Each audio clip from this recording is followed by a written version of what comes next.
already, but you forgot about it and you can't remember when you last put on a brush head. Well, now Quip ships them to you every month, so these are being replaced on a regular basis. Quip is backed by a network of over 10,000 dental professionals. We use it in the Shapiro household, and it starts at just $25. So if you go to getquip.com/Shapiro right now, you get your first refill pack free with a Quip electric toothbrush. That's your first refill pack free at getquip.com/Shapiro. Again, that's getquip.com/Shapiro, getquip.com/Shapiro. Go ahead and check that out. Well worth the time and money. Okay, so the fallout from the shooting a couple of days ago continues, as well it should. And again, it's this circular argument that has become highly irritating to everybody involved, in which people on the left scream, do something. People on the right say, well, what would you have us do? And then people on the left say, well, if you're even asking that question, it means you don't want to do something. That seems like the cycle of logic that is applied here. So Jimmy Kimmel, of course, is the leader in being the sort of emotional, the emotional avatar for the left. So he goes on his show last night, and he, of course, talks about the shooting and pushes hard for gun control with his usual caveats and freakouts about the NRA. Another senseless shooting, this time at a high school in Parkland, Florida, where a gunman, a former student, opened fire yesterday. Again, 17 lives have been lost. More than a dozen people are hospitalized. Tell your buddies in Congress, tell Paul Ryan and Mitch McConnell and Marco Rubio, all the family men who care so much about their communities, that what we need are laws, real laws, that do everything possible to keep assault rifles out of the hands of people who are going to shoot our kids. Go on TV and tell them to do that. I'm going to tell you something.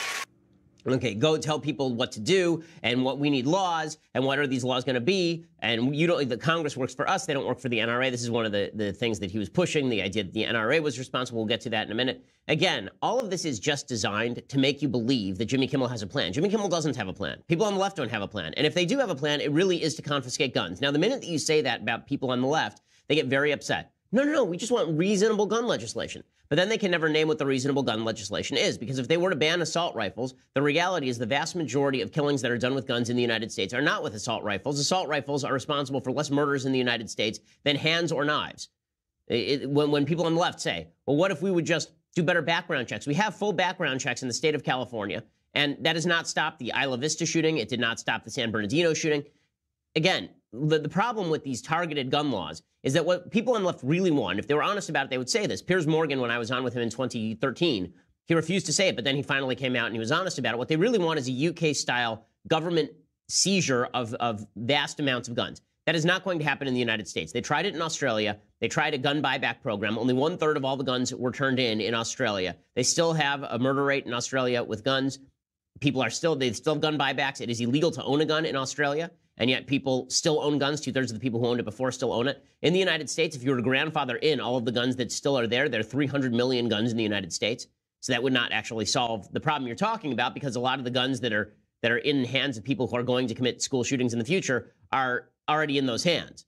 Right? So you'd actually have to go around confiscating guns. Good luck trying to take guns away from 42% of the American public, who say, 42% of households say that there's a gun in the house. Right? There's a gun in my house. And the government would have to come to my house and take it from me. I'm not going to offer it back in a government buyback, and neither is anybody else who owns a gun. Those programs are wildly unsuccess's. So what the left really is talking about is full-scale gun confiscation. So along those, and you see that, right? At the school vigil, there's a vigil at the school, and this chant broke out, "No more guns."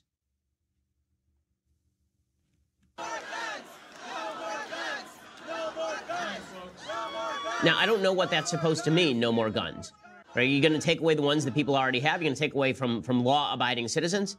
And then CNN, the rest of the media, they spend an awful lot of time bringing on victims of shootings to talk about what gun policy should be. So CNN featured a grieving mother. I'm never in favor of this, by the way. I think that it's always a mistake to have grieving people talk about policy, because I don't think that your grief is relevant to the policy considerations at issue.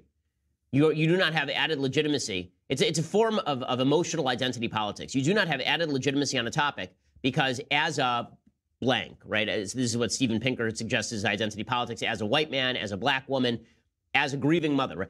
As soon as you say that a grieving mother has more moral legitimacy to speak on gun control than somebody who's studied the issue all their life, then you are throwing away reason in favor of emotion. In any case, here's this mother, and obviously you have nothing but sympathy for the mom, and that's why CNN is putting her on the air.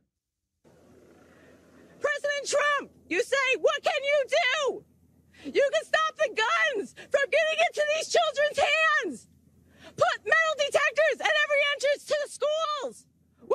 do? You can do a lot.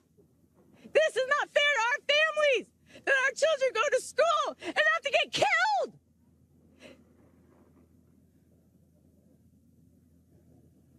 I just spent the last 2 hours putting the burial arrangements for my daughter's funeral, who's 14.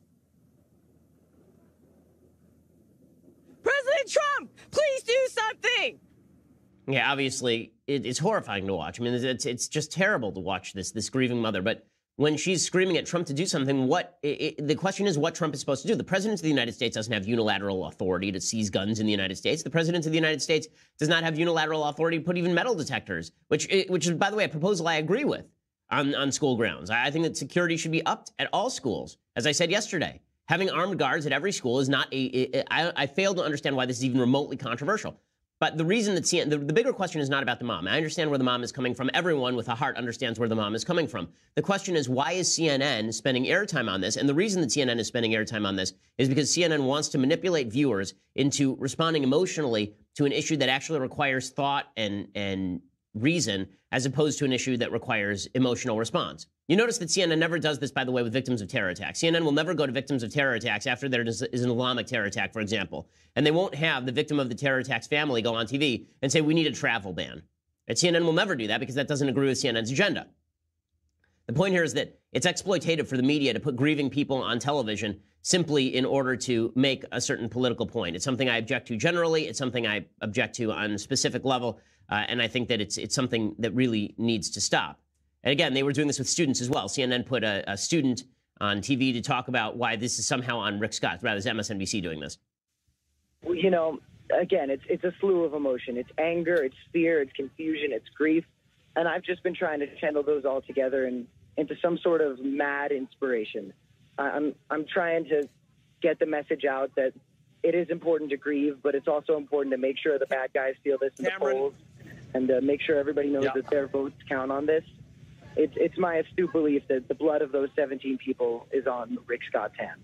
Okay, so somehow it's not Rich Scott, it's Rick Scott. And somehow the blood of people who died in Parkland is on Rick Scott's hands. Why is it on Rick Scott's hands when a nutcase, who apparently the police were called to the house 39 times. This is the new report. The police had gone to this guy's house 39 times, and there was no involuntary commitment of this person who apparently, when he was a child, was even put in a facility for violent juveniles. Right? Obviously, the system failed here. But what that has to do with gun control is a little bit beyond me. Now, folks on the left, if they're really honest, they will say what they really mean. What they really mean is they want to confiscate all the guns. And so let's talk about that in just a second, whether or not all the guns should be confiscated. But first, I want to say thanks to our sponsors over at Bull and Branch. So we're never going to agree on everything when it comes to politics, but we can all agree on the need for a good night's sleep so that we can all wake up refreshed and ready to do battle in the morning. That's what Bull and Branch is for.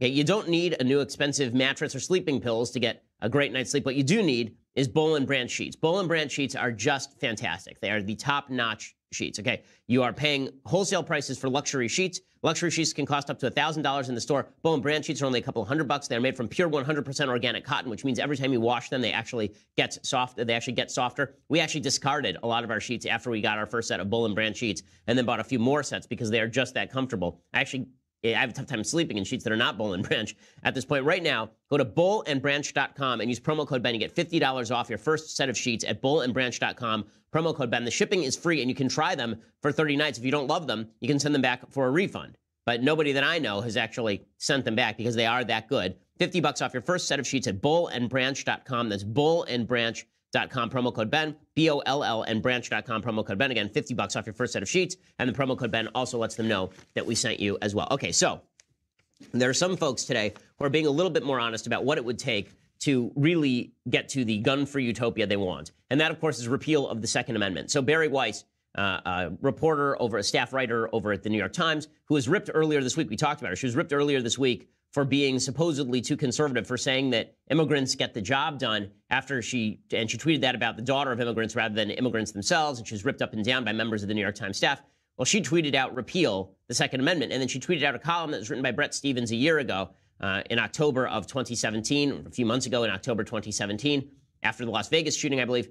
And that column was titled Repeal the Second Amendment. So let's go through that column because it's about as good an argument as you will hear for repealing the Second Amendment, and it is not a very good argument at that. So Bret Stephens starts off that column by deriding what